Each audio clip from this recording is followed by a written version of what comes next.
Welcome back. It's now time for your midday sports. Kicking off with football, it will be all to play for in the second leg semi-finals of the Ray and Nephew Jamaica Premier League, following drawn results in the first leg matches at Sabina Park on Sunday. Defending champions Mount Pleasant had to come from behind to salvage a draw in their first leg versus Waterhouse. Javane Bryan gave the Jerusalem-based team the lead in the 43rd minute, but Captain Suele McCullough levelled proceedings in the 73rd minute for Mount Pleasant. We weren't perfect, but we were good. We were good in more spots. We blocked the threats from Mount Pleasant, and we forced them into long ball. In second half, we come out and we get the go-ahead goal.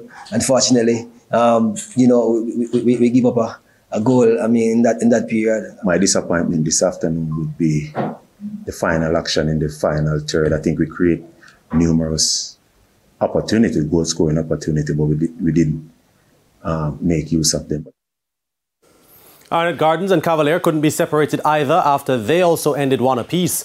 Jaheim Thomas put the Junglists in front in the 40th minute. However, Jalmaro Calvin made sure that the 2021 champions entered the halftime break on equal footing, scoring 3 minutes later.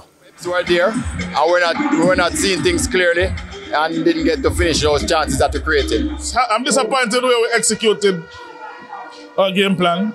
We didn't do some of what we set out to do, but that's the nature of the game. But happy that we're not trailing heading into the second leg. The second legs will be played on Sunday, May 12.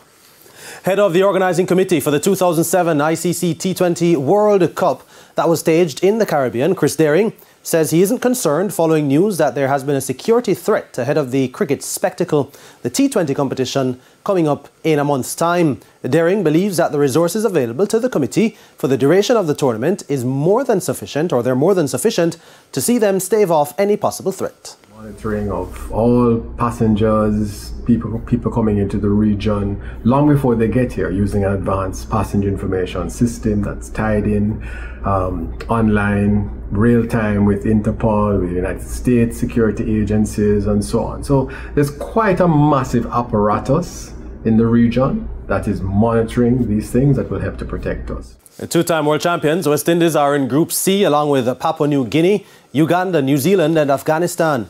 They'll begin their campaign on June 2 against Papua New Guinea in Guyana. West Indies women's captain Hayley Matthews has been nominated for the ICC Women's Cricketer of the Month of April. Last month, she made 325 runs at an impressive average of 162.5 to go with her 6 wickets in the ICC Women's Championship ODI series. In the T20I leg, she scored 126 runs at an average of 42 and claimed 6 wickets. She also won 4 Player of the Match awards, 2 each in the ODI and T20 series, while also taking home the Player of the Series in ODIs. South Africa's Laura Wolvaert and Sri Lanka's Shamari Atapattu have also been shortlisted. And that's it for your midday sports report. Shamela, it's back to you. Thank you, Jordan. And that's the Midday News. I'm Shamela Pullen. Join us at 7 for Primetime News. On behalf of the News, Sports and Production teams, good afternoon.